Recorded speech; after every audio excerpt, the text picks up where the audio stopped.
Jonathan Frizzy kurangi jatah nafkah untuk anak. Dena Devanka, dipikirnya saya mampu. Jonathan Frizzy alias Ijong disebut mengurangi jatah nafkah pada anak-anaknya setelah bercerai dengan Dena Devanka. Mengenai hal itu, Dena Devanka mengatakan bahwa Jonathan Frizzy memang memberikan nafkah kepada ketiga anaknya ala kadarnya.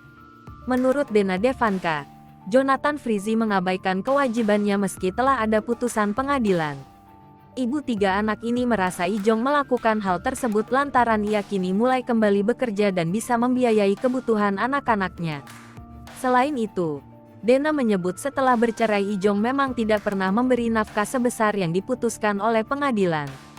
Dena Devanka diketahui mendapat hak asuh atas ketiga anaknya, Zul Joanna Frizzy Simanjuntak, Zak Jaden Frizzy Simanjuntak, dan Zain Joden Frizzy Simanjuntak.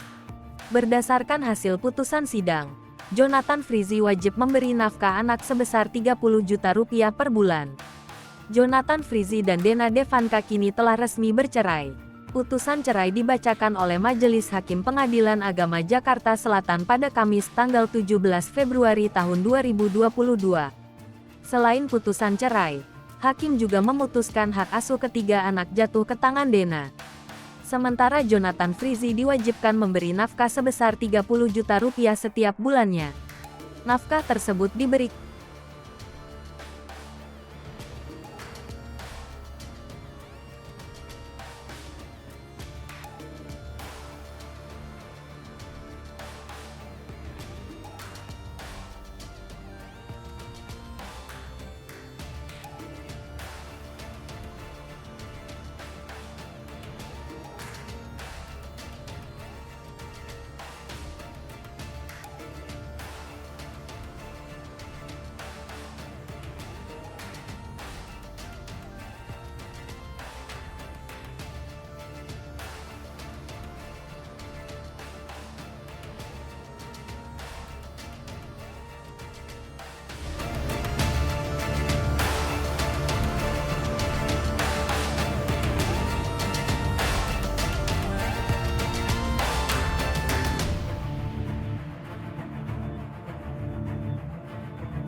Hai pemirsa Sri Popo TV, jangan lupa komen, like, dan subscribe, serta tonton terus